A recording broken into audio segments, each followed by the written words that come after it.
Hello, hello, hello, and thank you for listening to the Keto Answers podcast. I am your host, Dr. Anthony Gustin, and joining me this week is Dr. Anna Cabeca. Dr. Anna is an expert at all things female hormones, and she's a wealth of knowledge, just a wise woman. We get into a little bit about acid versus alkaline and get a little sticky there for a point. I think it was just a semantics issue. But yeah, so after you get past that, we dive in deep about a lot of stuff around women's hormones, how keto can be used for, how keto can be bad for it, and everything in between. So if you're a woman, or if not, if you're just interested in health, this is an amazing episode for you, and I hope you enjoy. But before we get started, I want to let you guys in on a little secret. And that is that we have some brand new keto bar flavors. And so the same thing that we had with the almond butter brownie that you guys loved and went crazy about, I think we sold out in 5 days when we released that one. We have lemon poppy seed and salted caramel. So these two are just ridiculous. The lemon poppy seed tastes exactly like a frosted lemon poppy seed muffin or cake or whatever you buy at Starbucks that is delicious, but it kills you, so don't buy those things. And then also salted caramel, which tastes pretty much like it says, so salted caramel. So these things are great, on the go, as a treat, whatever.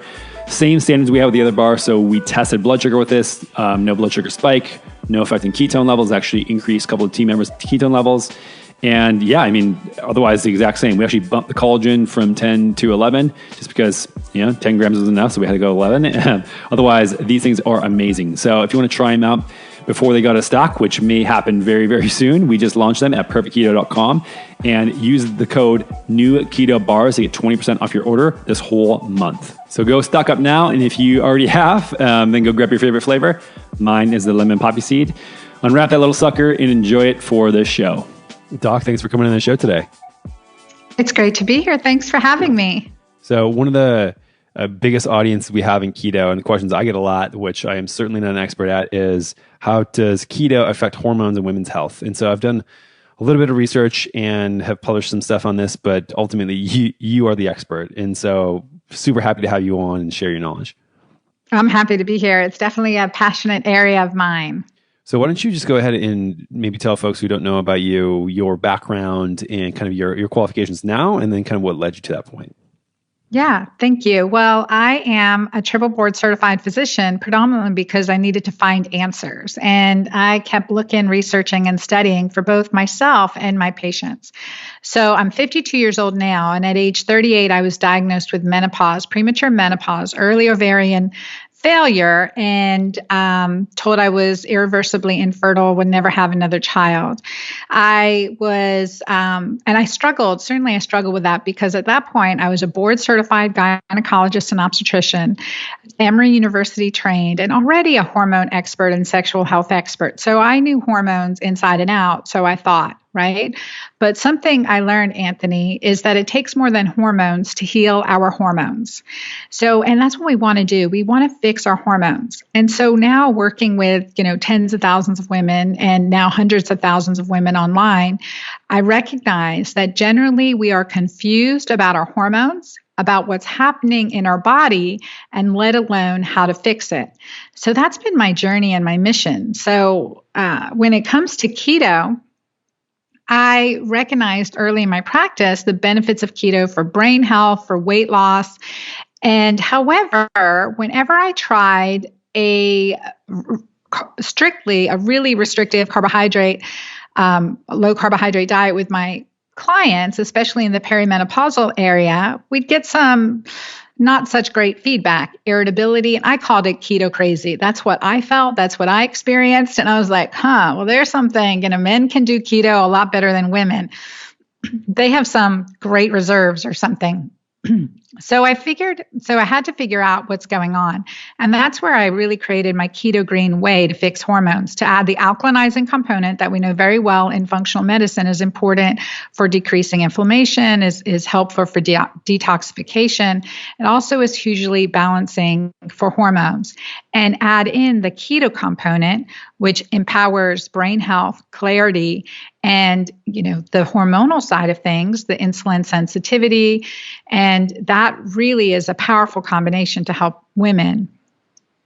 Okay, so how did you get interested in women's health in the beginning? Like, what is the story there, and like what led you to be, triple board certified, like you said? Was it just a curiosity when you were younger, or how did you even get set on that path? Well, I did. I think I've been on this path my whole life. So at age 6, I wanted to be a doctor. But then at age 16, my mom was 52, same age I am right now. And she was undergoing cardiac bypass surgery. She had been struggling with heart disease, diabetes for decades, with a strong family history as well. And so at 16, I'm like, oh man, I've got to be vegetarian. I got to stay away from red meat. I got to figure out what's going on. And of course I was researching, and I'm like, well, none of the research was on women for the medication my mom was put on. And needless to say, she got 15 more years after cardiac surgery, which I'm grateful for, but she passed away at 67 and struggled for many, many years ahead of time. And I was on a mission not to let that happen to other women. So as a medical researcher, I actually did research with the U.S. Navy before I went to medical school in exercise physiology. And then I went to an osteopathic medical school to learn more of a holistic component in healing the body. And then I trained at Emory University, considered the ivory tower. And while at Emory, I did work on the HERS trial, which was the hormone replacement study trial in women with heart disease that was very, very popular. And from there, it was just, okay, well, what's the reason this is happening? What's the underlying cause that, my mom struggled and so many clients struggled? So I started with the approach, and I would do this with the junior residents. I'm like, okay, well, what can I do as a DO that I, haven't been trained to do as an MD type thing? Like, what else can we do for this patient? And then it went beyond that. Well, what's the nutritional component? What's the, of course, the structural component that's creating illness and disease? And so it's been a lifelong interest. And so from, gynecology and obstetrics to anti-aging and regenerative medicine, and now my triple board is in integrative medicine. So really, again, looking for answers from reliable sources and not discriminating against what works. So how did keto come into the picture? Is this just in your exploration about what nutrition and how that can play a role in hormonal health? Well, when I was 38 and I was diagnosed with premature menopause, really dug deep and actually took me on a journey around the world. And, I was not going to accept that. And as a result, I was able to reverse menopause, become pregnant, and have a baby at 41. And again, against all odds, again, she's my miracle child, really grateful for her. And at 48, I was going through menopause again. And I've been over 240 pounds, because anyone who hates the scale knows that at some point you just stop weighing. So I've been over 240 pounds and lost that weight, over to keep under 150 pounds, and kept that after, as part of my healing journey, reversing my menopause. And then at age 48, the pounds started coming up again, Anthony. So it was something my patients would tell me. They'd say, Dr. Anna, I'm not doing anything different and I'm gaining weight, 5, 10, 15, 20 pounds. And I'm like, yeah, sure. You're probably just more sedentary or whatever, right? And I'm okay, well, let me look, your thyroid's good, let's detox. And then, I was stumped at 48 when guess what? 5, 10, 15, 20 pounds started creeping right back on, and I wasn't doing anything different. So I had to figure it out, and I had to figure it out quickly, because anyone who's been overweight and they've lost that weight and maintained it, you just don't want to climb that scale again at any cost. And so I said, I'm going strictly keto. I know there's benefits, and I'll put up with a little irritability if that's what happens to me. But it was like hitting a wall at some point. And again, as a single mom raising children, I can't afford irritability. And I needed to understand what was going on. So I made the aha moment as I was looking through research. I found a research paper 100 years old that looked at, from Cambridge, that looked at alkalinity in combination with keto, because I wanted to understand what's happening and how can we make this work for women, or, and myself in particular. And that's when I put the alkalinity component with ketosis. And I started checking my urine again to look for, check my urine pH. Very acidic, a urine pH of 5 or less. And it needs to be 7. 7, we consider that are neutral, and anything above 7 alkaline. So we want that higher urinary pH. So I started adding more greens and, sacrificing some, sacrificing strict keto to add more and more greens and more carbs that were actually low carbohydrate greens, and just started working with that to get alkaline again, and then go back into ketosis. And that was a whole different experience. That's when I recognized the power of the combination for women, especially in the hormonal transition of the perimenopause and menopause, that helps with brain function and brain clarity, because I had such clarity, such cognition, and I hadn't felt that really certainly in a couple years. And so recognizing that combination was what made the difference, I then went to several of my most difficult clients, the weight loss resistant, stuck, didn't matter. I prescribed all kinds of hormones for them, injected all kinds of pellets, right? And they were struggling too. So I brought them into an 8-week program. I call it my Magic Menopause program, and had them get Keto Green, get urinary pH alkaline, stay really low on the carb, probably about 35 grams of carbs a day, but all of them, the, highly mineral rich, alkalinizing and or cruciferous vegetables. And then focus on keto, 2 to 3 meals a day, no snacking, prolonged intermittent morning fasting, which makes a huge difference for us. And lo and behold, they lost weight, they felt better, had more clarity. And I had 2 pastors in the group, and just what we call energized enlightenment, a whole nother level of spiritual awareness. And I think that's when I recognized, as I dug further into the research to understand what was going on, is that as estrogen level declines in our perimenopause and menopause and postmenopause, estrogen, gluconeogenesis in the brain is an estrogen-dependent process. So part of the brain fog that we experience as women, part of the, memory issues, the cognition issues, clarity issues, and I will say irritability issues, because estrogen and serotonin as a neurotransmitter go hand in hand, are part of that problem. And so when we can use ketones for fuel in the brain, that is a preferred source, a preferred energy source for us post-menopause.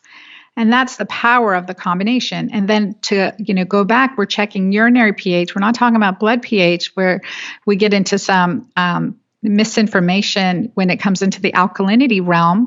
But urinary pH has long been associated, alkaline urinary pH has long been associated with lower risks of disease, including metabolic syndrome. So heart disease, diabetes, hypertension, cancer are all decreased in clients with a higher urinary pH above 7. So that's been the goal. And now we've had probably, I've had thousands of women run through my program and follow these principles to have huge success. So it's been beautiful to see that. Got it. So a lot of what I have read in the past and learned myself about the alkalinity is more so focused on blood pH, which is probably, as you know, very, very tightly regulated. And I'm not aware of a lot that shows the correlation between urinary pH levels and different health outcomes. And so it seems to me that you have different information or more research. I would love to maybe dig into that a little bit. Yeah, absolutely. And so this stems back. We're not talking about blood pH. As you know, when we're looking at blood pH in the ER, and I've checked many blood gases, that's an arterial stick that we're sticking the artery and measuring the blood pH. Now that is strictly regulated to keep our body in homeostasis, approximately at 7.4, a little higher, a little lower, and we are deathly ill. And that's an emergency in the ER in treating patients postpartum, et cetera. When we look at those things, if we're in a crisis situation. And so we want to alkaline, we want to improve that, want to maintain that blood pH at its slightly alkaline level of 7.4. Now, urinary pH is a reflection of what's passing through the kidneys. To maintain our blood pH, and this is where I think this is where the misinformation comes from, because we have to understand we have to maintain that blood pH of 7.4. How are we maintaining the blood pH? Well, that comes down to mineral balance, calcium, sodium, potassium, chloride, right? Where do we get those minerals? Well, if we're not getting them through our nourishment, we have to get them from our bones, the largest mineral deposits in our body, and our muscles. And so women, especially as we're getting older, and actually, honestly, there's a crisis situation in America today where women in their 30s are having osteoporosis. We do recognize that we have a highly acidic diet, which isn't how any, ancestral population has existed. So these lower mineral rich diets or mineral poor diets are sacrificing structure and function. And we see that in sports injuries. I mean, how many NFL players now? I mean, the number of injuries are compounded probably from indoor training, less vitamin D and highly acidic diet and lifestyle. But we're seeing that on a really large scale in America, especially. So I diverge, but I get irritated about it because I see these young women with osteoporosis, let alone women in their 60s. And again, the medical insurance won't pay for a bone density scan unless you're 65 or older. So or have 2 or 3 criterias already, like broken wrist, broken bone, and the list goes on. But we have to look at that, and if we're going to rob Peter to pay Paul to keep our blood pH very, slightly alkaline, very on target. So, but our kidneys and our urinary pH tells us a story on a very fluctuating, very, on a daily basis. It fluctuates with our nutrition. It fluctuates with our stress level. It fluctuates with our toxin level. So now, testing, not just, again, thousands of women having them test their urine on a regular basis. Number one, it just costs pennies a day. And it tells you, okay, I am nourishing my body with enough nutrients to provide, healthy minerals to my body for healthy kidney cellular function, right? So we're going to get that covered. Okay. So I think one of the things here that I see a disconnect with people. So I totally agree with a lot of the interventions that you just said. Like, obviously we need to be nourishing our bodies and having the right mineral components and right nutrients to obviously carry on functional cellular functions and beyond, and have maybe a surplus instead of just having a base level of things to account for. But what happens, I think, that I see a lot of people think of is that this acid alkaline kind of back and forth. They think like, I shouldn't eat this food because it is acidic. And I don't think that that's what you're saying, but I think that some people think of just, is this food alkaline or acidic, instead of thinking of, is this food nutrient dense or not? And the alkalinity is maybe more of a secondary marker rather than is like a cause and effect of, if my urine pH is more alkaline, that means that I am a healthier person. Do you understand what I'm saying? Yeah, no, and you're absolutely right. And that's the thing. Like, number one, I don't villainize any food group. That's why I like urinary pH testing, because it helps an individual find out, this works for me and this doesn't work for me, because it goes beyond that. If our urinary pH is also, if we've been alkaline and it's acidic, maybe it's because we had dairy and it's a food sensitivity, or we ate something that was a food sensitivity, or maybe we had a fight with our husband and now we're acidic, we're stressed, because those hormones take a lot of nutrients to be produced, right? A lot of enzymes, a lot of minerals. And so looking at to see, okay, what am I doing that's working for me? And that's why I like urinary testing. It gives us, on a very, individual basis, a way to discern what works for us and what's not working for us. And, again, I can add links to the research for looking at urinary pH with lower risks of metabolic disease, metabolic syndrome, diabetes, hypertension, cardiovascular disease. So I'll definitely provide those links, because there's some really good research out. It's been a long time. A lot of good research. So we'll add that in, but just an easy way to figure out what's working for us Yeah, I think And that's why diets fail. They're not individualized. Totally. But I think that one of the things of to put this in more contextual example is that a lot of people think that, meat, for example, or even as far as saying nuts or coffee or lemons are acidic. Therefore, I should not eat those things because they will give me heart disease and kill me and rob my bones of all minerals. I think is a stretch that is like, it takes this sort of research and spins it and makes it really confusing for people. Because then they go, into Google and say acidic foods, and then they eliminate all of those food groups. Yeah. And I think there's a healthy balance that we need. So with the Keto Green, you'll see my recipes in my book that I just wrote, the Hormone Fix. There's a 10-day quick start as well as 21 additional days of menus to give people the visual. So like a Keto Green plate looks like maybe it's 4 ounces of your favorite grass-fed red meat, right? And then you have some asparagus, steamed broccoli, other greens, for instance. You can do cauliflower mash, but you want to get like a plate that has a good size amount of low carbohydrate greens. So we're not eating, potato, corn, peas. So we're staying low glycemic in our choices and combining acidic foods like meat and fish, all proteins and alkaline foods together. So mineral dense food. So I think that's the best way to put it. I want a food that balances healthy protein, healthy fats with mineral dense food and a mineral dense, low carbohydrate food. Because again, for hormone balance, that achieving a state and where our body is using ketones for fuel, especially brain fuel, is much better overall for our overall health. Got it. For brain health. So what is, so you mentioned the Keto Green, and you mentioned a little bit more, but can you go into a little more depth about how obviously through a lot of the work you've done, but more kind of like a detailed explanation of what Keto Green means to you? Yeah. So that Keto Green is that keto-alkaline component. So it's the combination of staying, plenty of healthy greens and keeping under 35 grams of carbohydrates, ideally, to get what works for you as an individual to get your body into ketosis. And so the combination of 2 to 3 meals a day, healthy fats, so from olive oil, nuts, seeds, healthy proteins, such as fish, salmon, oysters, superfood. I think consider oysters a big superfood. So good for us.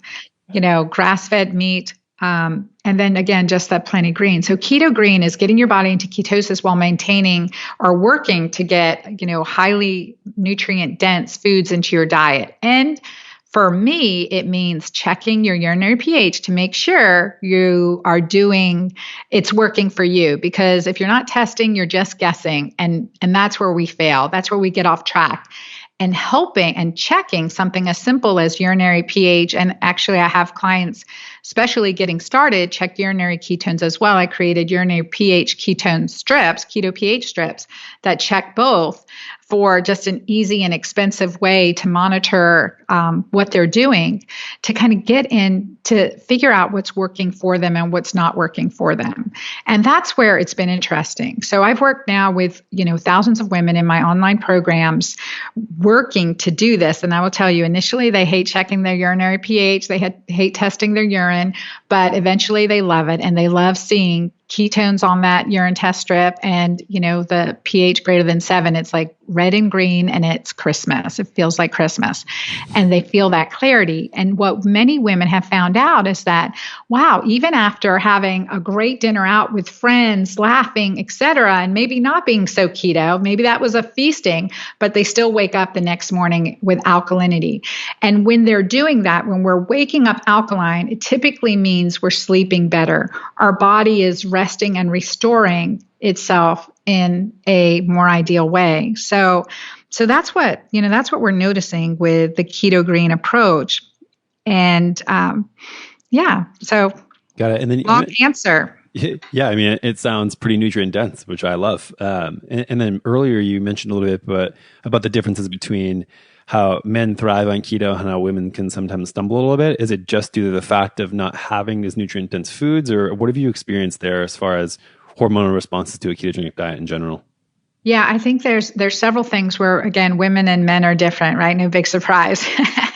But and they're different when it comes to our nourishment. I think there's a keto diet does favor men, where women benefit is adding the nutrient dense, mineral rich foods. That's the difference. And adding that in and really, really making sure it's working for you. Like check your urinary pH, because we want you to have strong, healthy bones as women. We want you to have strong, healthy brain. We want you to maintain your muscle, right? It's not enough to get protein and fats.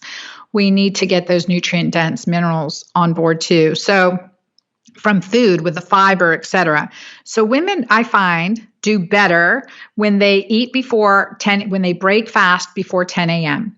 And when they eat an earlier dinner. We know from the research that if we eat past 7 p.m., we increase our insulin secretion by 50 to 70% on average. So creating more insulin resistance, creating more of a storage mode for anything we eat after 7 p.m.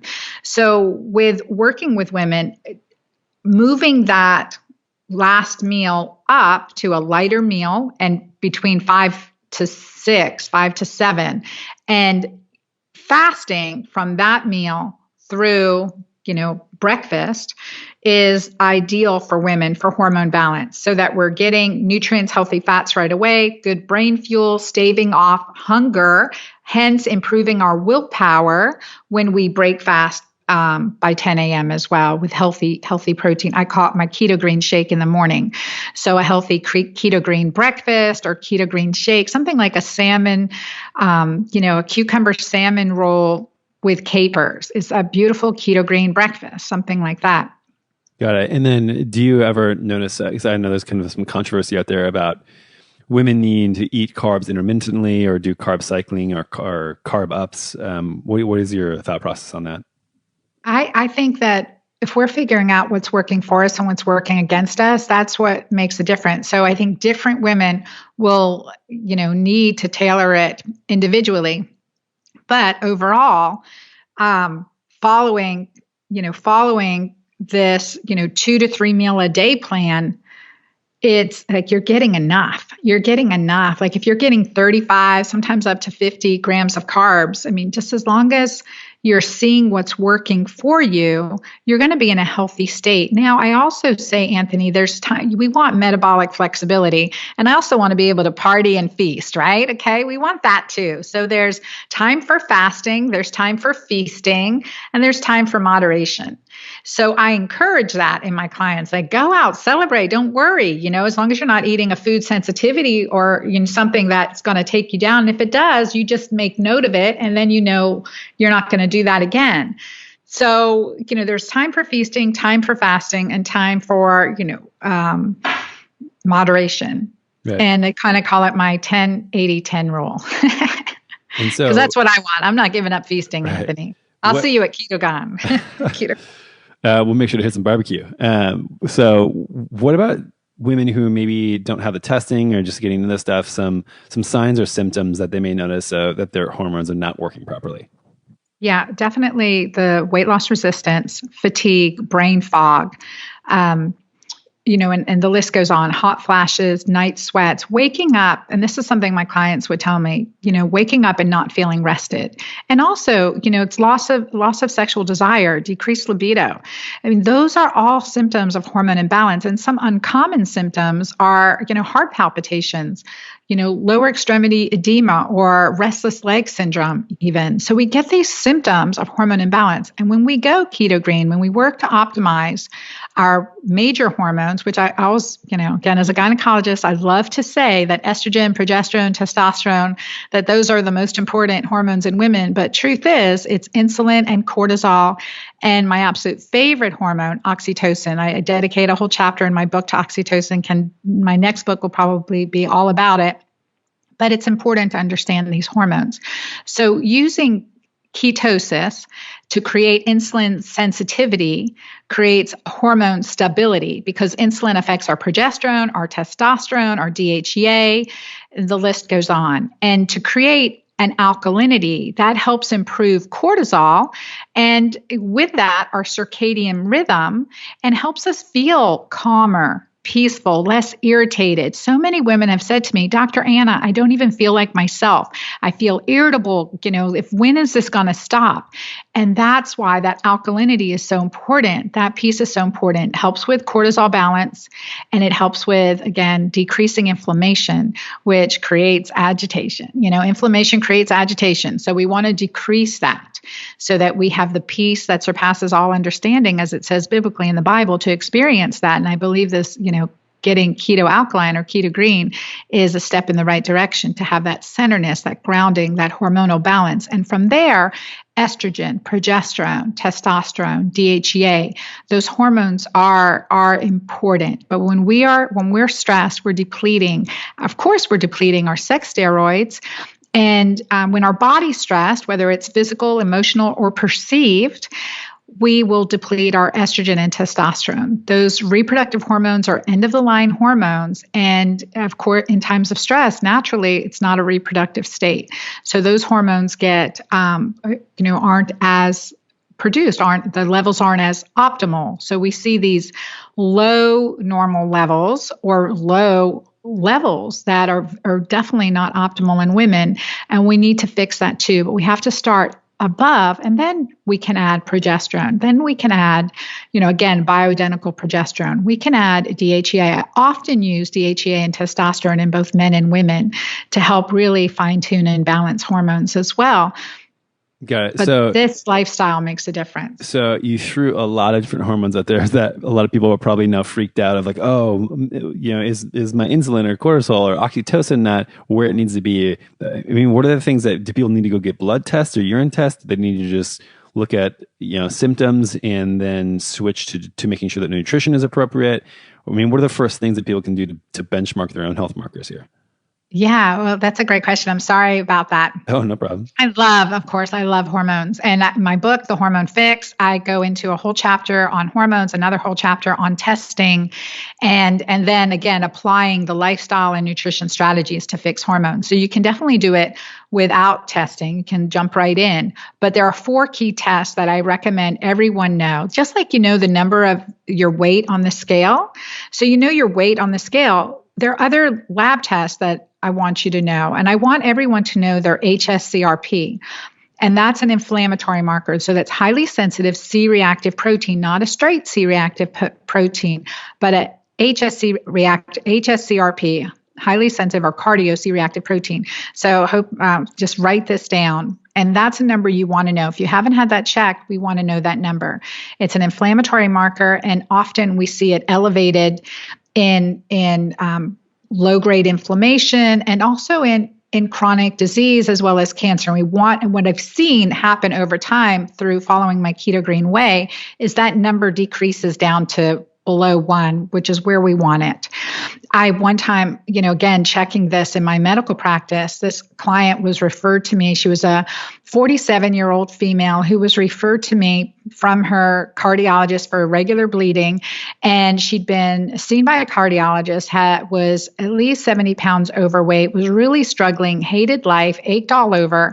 And I did this marker on her. Her HSCRP was 117. 117 should be below 3, right? Yeah. And her cardiologist never checked it. So don't assume you're getting the labs, right? We can't assume we're getting labs that help us. So I evaluated her. I referred her on to hematology. And lo and behold, she had a cancer in her hip. And HSCRP can tell us so much. Don't wait till it gets up. Let's start reversing it now.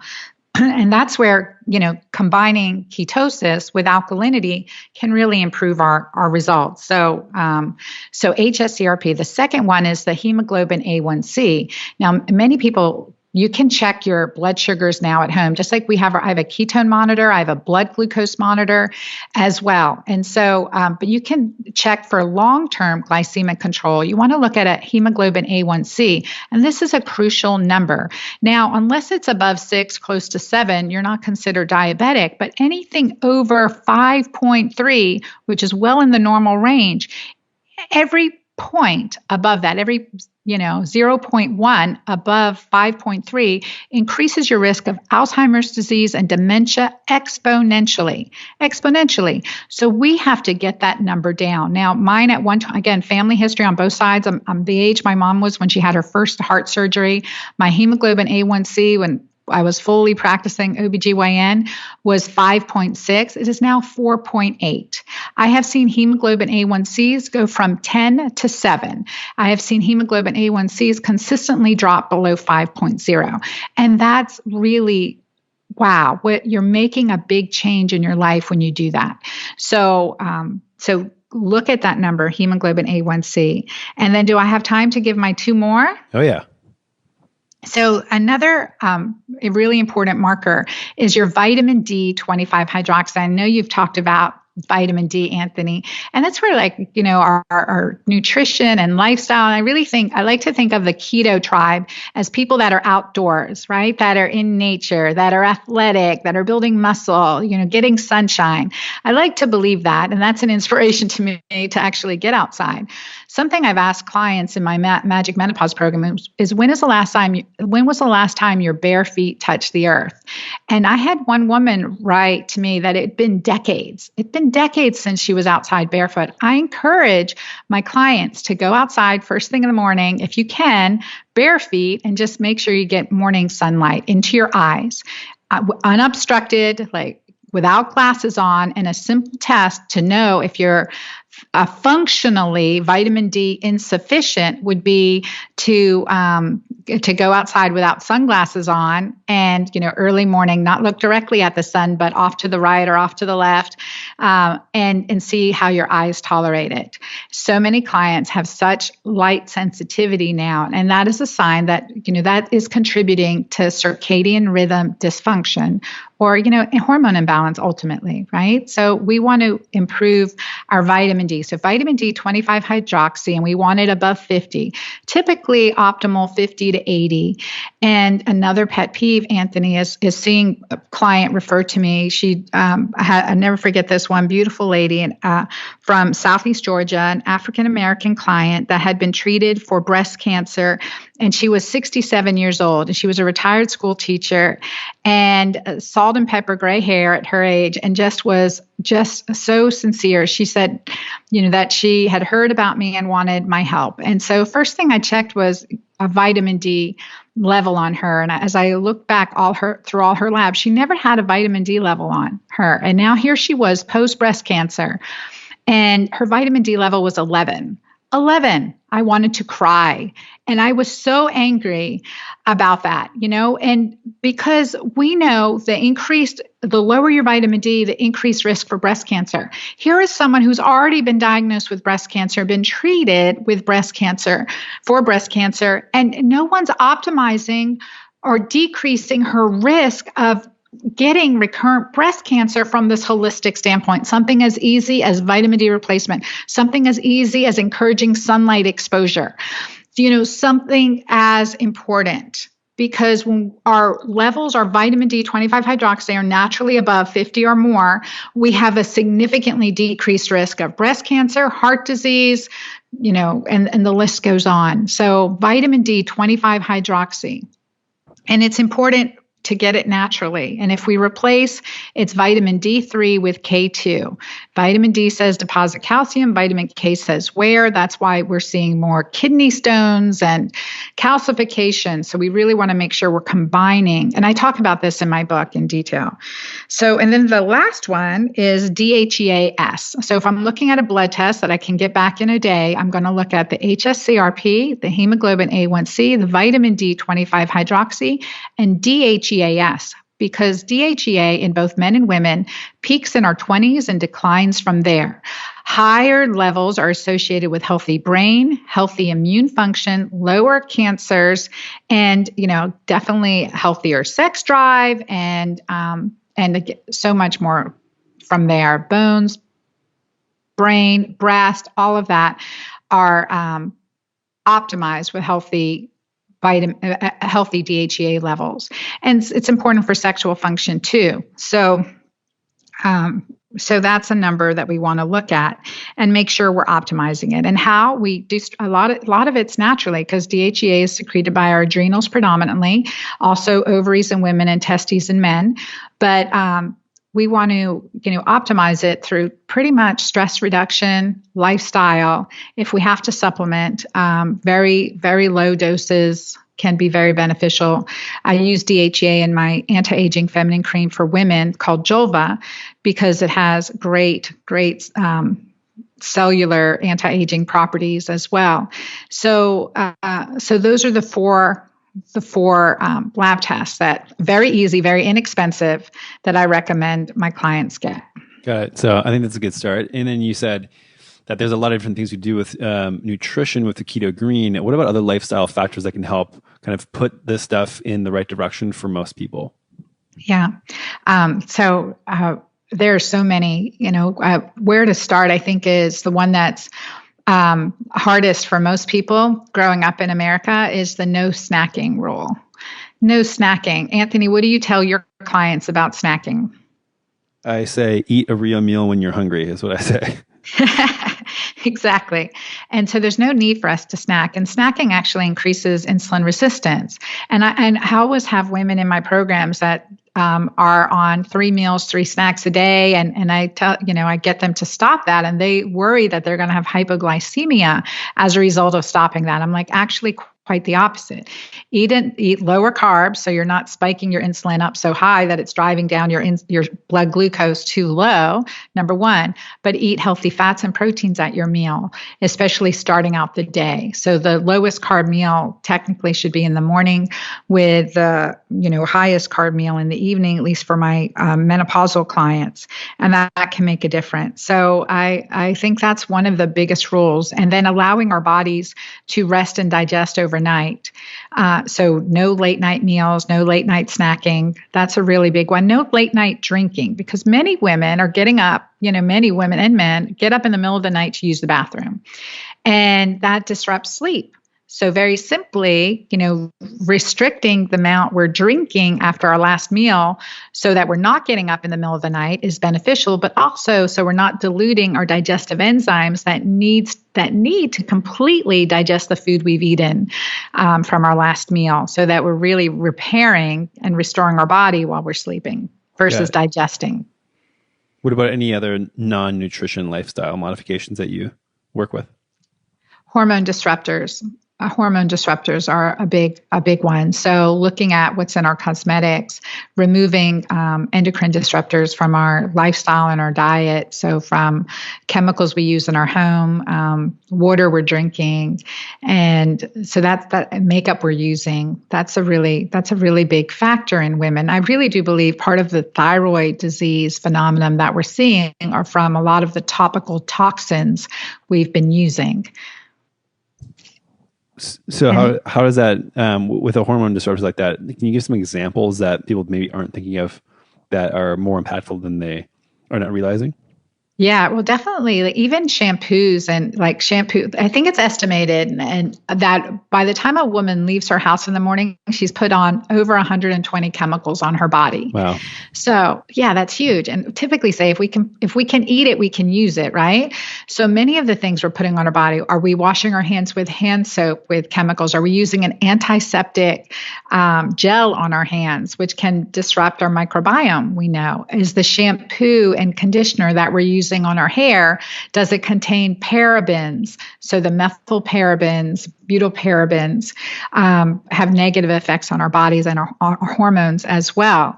So all of those are endocrine disruptors. So those little areas, when we can clear out our bathrooms, our sinks, that can make a big difference. And then again, not drinking from plastic bottles when we don't have to, avoiding drinking, a hot coffee out of a plastic, with a plastic lid on top. Just toss the lid, keep a great, a corksicle or some type of stainless mug that you can put your hot beverages into, so you're not drinking out of a styrofoam or plastics. Got it. Yeah. I mean, these are all things that I think people have no idea that, even as small as the lotions and the soaps and the shampoos and things like, it all just adds up. And I think that you have to make so many decisions in a day that there's a cumulative effect to this. Like maybe you don't notice a difference using a different type of shampoo, but day over day, this stuff is just adding up over a long period of time, and it's hard to have a feedback loop. If you eat something, it's even hard enough. But when you eat a bad meal, you can notice maybe some bloating, some fullness that shouldn't be there. But yeah, some of this other stuff it's just so difficult for people to understand the feedback loop that it negatively affects your health. Yeah, absolutely. And I think you're exactly right. I like how you said the cumulative effect. It's layer upon layer upon layer that's the problem. It's not the once off, but it's the consistent layering. And if we're not detoxing properly, so that's why having, phase one, nutrients that help support your body's detoxification and elimination, because constipation, creates huge hormone disruption, right? So, and then we're not eliminating the toxins from our body, we're reabsorbing them. So those are really big factors, but exactly right. That cumulative effect is where we need to look and say, okay, what can I minimize? Just maybe one thing a week? Just think of one thing a week that you can replace to a very natural, a natural substitution. I give several examples in my book, from soap, laundry detergent, my do-it-yourself natural lubricant. I mean, you got it all. So can you touch a little bit more on the Hormone Fix and what that work means to you and kind of what people would be expecting from that? Yeah, thank you. So it really is my life's work. I struggled at age 38, really felt like at that point in my life that I was following the same path as my mom. And then to be able to reverse it, not just for myself, but having the opportunity to reverse it for my father and now thousands and thousands of women, to see what it gives back in their life. And where, for me, it's being able to help without a barrier, as many people as I can, because very few people, can come to see me now at my clinic, right? So this information has to get out and has to be shared, because I know that if my mom had it many years ago, she'd be enjoying her grandkids today. And I want not only for everyone listening to enjoy the quality of their life every day with quality, peace, joy, and passion, but I want your children and your grandchildren to be able to enjoy you too. So that's my passion. That's what I put forth in this book. Very practical lifestyle strategies, and there's a lot of huge science moments with the oxytocin, but predominantly very practical steps that every one of us can do that will make a difference in our lives and the lives of those we love. And with that, again, making it easy, making it accessible. I also, Anthony, am offering a 10-day free masterclass too, that goes into just 5 to 10 minutes a day of just bite-sized information that's beneficial just to add on to that. So that's a book bonus as well.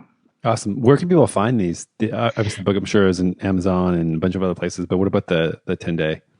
Yeah, so just at my website, dranna.com, dranna.com, and then I'll provide links for your show notes. A nice URL. You must have gotten in early. Yeah, I did. So yeah, DRANNA. Yeah. Awesome. Well, I'm sure that we'll get a lot of feedback on this and probably have to do a round 2, as I'm sure there will be a lot of interesting questions around hormones and women's application from keto all the way down to maybe carb cycling or not. But Dr. Anna, thank you for being on the show. And if anybody wants to check out your stuff, obviously, your website, like you said, Dr. Anna, anywhere else that they want to follow you for your work? Instagram and Facebook. So I'm at Dr. Anna Cabeca, at Dr. Anna C on Facebook, and Dr. Anna Cabeca on Instagram. So we'd love to see you all there. Please join me. Thank you so much. All right, everyone. Thanks for listening to another episode of the Keto Answers podcast. I hope you enjoyed it, but even if you didn't, I would love a review. Just go over to iTunes, wherever you listen to your podcasts, and pop in a review so we can get found by more people, get better guests, and have the information that you need. So please go to iTunes, wherever you listen to your podcasts, and leave us a review. And if you're new to keto, head on over to perfectketo.com/podcast and enter your email for all our top tips and guides on getting started with the ketogenic diet. Thanks, and we'll see you next time.